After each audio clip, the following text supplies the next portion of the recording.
খিলাফতের পরে আসে সুম্মা তাকুনু মুলুকান আযান, এরপরে এই জমিনের ভিতরে আসবে রাজতন্ত্র। আওয়াজ করে বলেন কি তন্ত্র?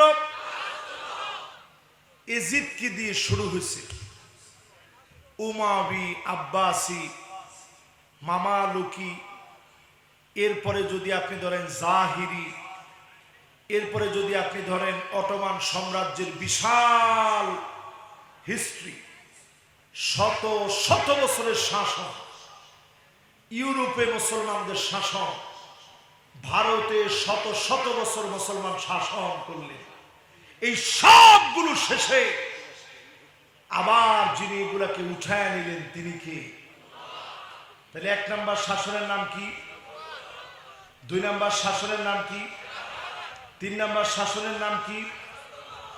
চার নাম্বার শাসনে জমিনে আসবে সুম্মা তাকুনু মুলকান জাবরিয়া, স্বৈরা শাসক আসবে, আলেমদেরকে জুলুম করবে, মারবে, কাটবে, আলেমদের নামে মিথ্যা বলবে, রাজাকার বলে বলে আলেমদেরকে গালি দিবে, মৌলবাদ বলে আলেমদেরকে টেনে নামানোর চেষ্টা করবে। ঠিক কিনা বলে?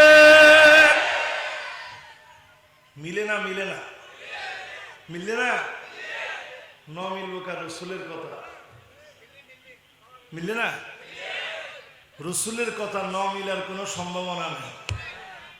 আল্লাহর নবী বললেন সুম্মা ইয়ারফাউহাল্লাহ, জালেমদেরকে আল্লাহ টেনে উঠাবেন।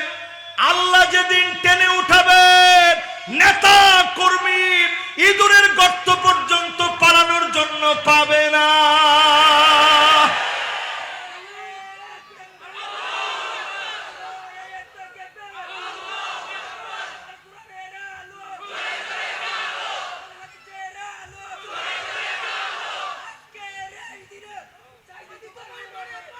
মাশাআল্লাহ, মাশাআল্লাহ। এই দেখেন গলা ভেঙে গেছে সেই 10টা থেকে এখানে আপনার স্লোগান দিচ্ছেন।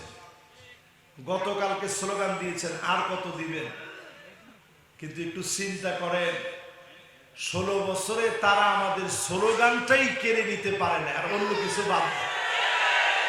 এই মাহফিলে আমরা পরিষ্কার ভাবে বলি, তোমরা যারা মনে করেছিলে নারে তাকবীর স্লোগান থাকবে না, নারে তাকবীর স্লোগান শাহাদাতের তামান্নার স্লোগান, নারে তাকবীর স্লোগান বীর মুসলমানের স্লোগান, পুরা জালেমরা মিলে নারে তাকবীর স্লোগান কেড়ে নিতে পারবে না।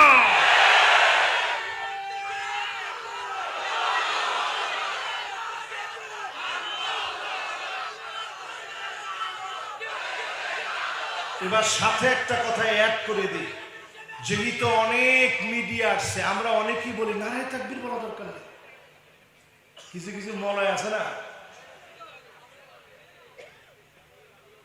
থাক না, ঠিক আছে ঠিক আছে,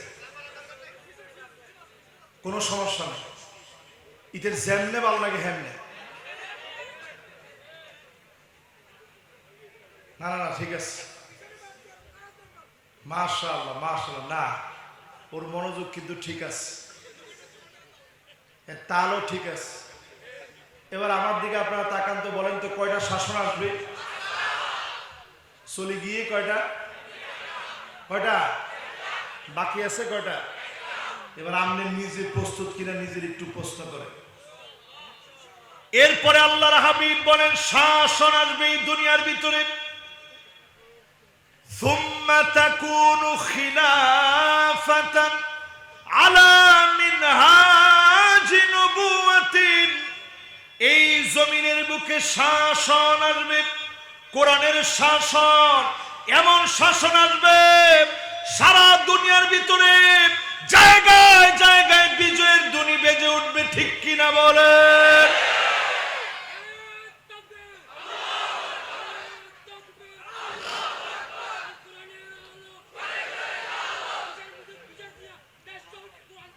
মাশাআল্লাহ, না ঠিক আছে, মাশাআল্লাহ, লিল্লাহি তাকবীর। আমি তো সেই কথাই বলতেছি, দেশ কি দিয়ে চলবে? জোরে বলেন, কি দিয়ে?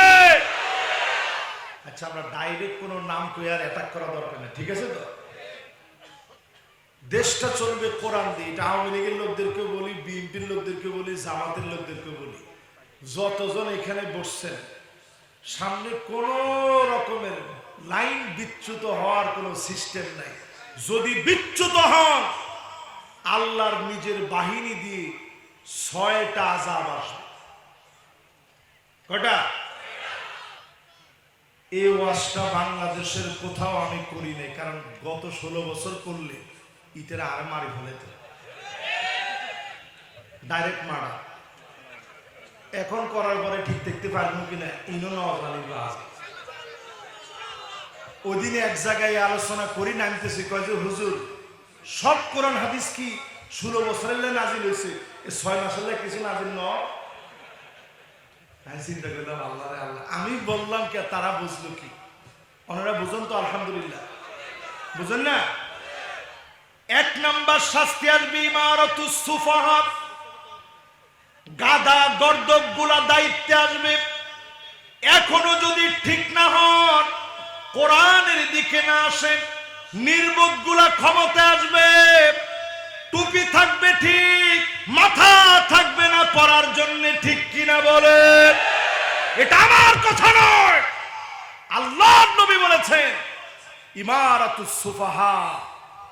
এই যেখানে আলেম ওলামা আছে দেখছেন, মাথা লড়াইতেছে, তার মানে আপনি এটা মনে করিয়েন না যে হুজুর নিজের মন গড়া যা ইচ্ছা তাই বলতেছে। ইমারা মানে নেতৃত্ব, বুঝেন তো? সুফাহা মানে নির্বোধ, বলদ, ফল, ছল, আরো যদি কিছু থাকে হিং, আর কি একজনে কই ফেলে আওলা জ্বালা, একেবারে অনুবাদ ভুল হয় না। আলো জ্বালা যিনি হিন্দি দেখলে মানুষের কাহিতে কি বলদ নেই, বলদ ন হলেও ফল হইল, ঠিক কিনা কও? আল্লাহর নবী বলেন ইমারাতুস সুফাহা। এইবার যদি ভুল করেন, ঐক্যবদ্ধ না হন, আবার নির্বোধের আসবে। আপনি তাকায় তাকায় দেখবেন এমন জিনিসগুলা পাশ করায় নিয়ে যাবে, জীবনে ভাবতে পারবেন না ওই বিষয়গুলা পাশ হয়ে যাবে, ঠিক কিনা বলে? 2 নম্বরে নবীজি বলেন শাস্তি নাম্বার 2। কত? আমার সময় চলে যাবে কিনা? 2 ঘন্টা না? মাশাআল্লাহ। ফজর বন্ধ চললে চলিব না? মাশাআল্লাহ মাশাআল্লাহ। আমি কিন্তু কোনো গল্প টল্প বাদ দিয়ে ডাইরেক্ট ওয়াজ করতে যেত, তাহলে ডাইরেক্ট ওয়াজ বেশিক্ষণ করা লাগে না, অল্প করলে সারি ইনশাআল্লাহ। এবার 2 নাম্বার। কয় নাম্বার? ও আমার যুবকেরা, আমার মুরব্বীরা, সম্মানিত বীর চট্টলার ভাইয়েরা, আমার বাঁশখালীর ভাইয়েরা, 2 নম্বরে আসবে কাসরাতুস শর্ত, অধিক পরিমাণে শর্ত দিবে। তুমিও রাজাকার, আমিও রাজাকার, সবগুলাকে নতুন করে রাজাকার বানানো হবে, ঠিক কিনা বলেন? শুরু হয়ে গিয়ে না, একখানা একখানা শুরু হবে, আলামত দেখা যান না? নবীজির কথার সাথে মিলে না।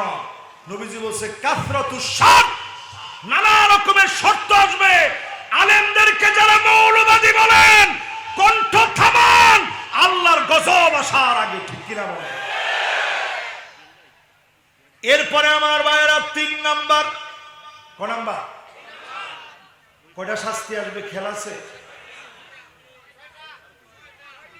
6টার ভিতরে 1 নাম্বার শাস্তিটার নাম কি? ও বাজিরে, আমি কইছি মূর্খরা, আমরা ডাইরেক্ট বলদ মারি দিয়ে। আচ্ছা ঠিক আছে, অসুবিধা নেই, অনুবাদ ভুল নয়। বলদ, মূর্খ, ফল, ছল, ইন ক্ষমতা চলিয়ে আমার কথা নেই। আল্লাহ রাসূল বলছে একজন যদি থাকেন, ইনে দাঁড়ায় কম যে হুজুর অনুবাদটা ভুল হইল। চিটাঙের লোকেরা আরবি বোঝানোর লাগে না, চিটাঙের অধিকাংশ লোক জন্মের পরে তেনে এমনি আরবি জানে, ঠিক কিনা কও? ইমারাতুস সুফাহা মানে কি আমরা নিজেরা ব্যাখ্যা করি। 2 নম্বরে নানা রকমের শর্ত দিয়ে আলেমদেরকে দমায় দিবে। এখনো যদি চেষ্টা করেন, থেমে যান, আসার আগে ঠিক কিনা বলেন। এবার 3 নাম্বারটা শুনেন নবীজি কি বলেন। বিয়াউল হুকম, টাকার বিনিময়ে হুকুম বিক্রি হবে। কিসের বিনিময়ে কি বিক্রি হবে? একখানা ডর হরি হন্না নবুঝিলাম। টাকার বিনিময়, টাকার বিনিময় হুকুম বিক্রি হবে। এখনো আমরা তাকে দেখতেছি অসংখ্য আলেম জেলখানার ভিতরে আছে, ঠিক কিনা বলে। টাকার বিনিময়ে যে বিচার বিক্রি হবে, বিচারপতি মানিকের দিকে একবার তাকায় দেখেন। ইবার মতো সহজ সরল লোক আল্লাহর দুনিয়াতে একজনও না। এই যে কলা পাতার মধ্যে এম করি শুই রইলি, আল্লাহ যে মায়া লাগিয়ে দেখি। এরপরে এতে যখন গামছা দিয়ে দড়ি টান মারছে, তুই মানিক কেনা, এতে চিন্তা করছি বিচারপতি কইতে গেলে টান মনে 3-4টা বেশি পড়ে।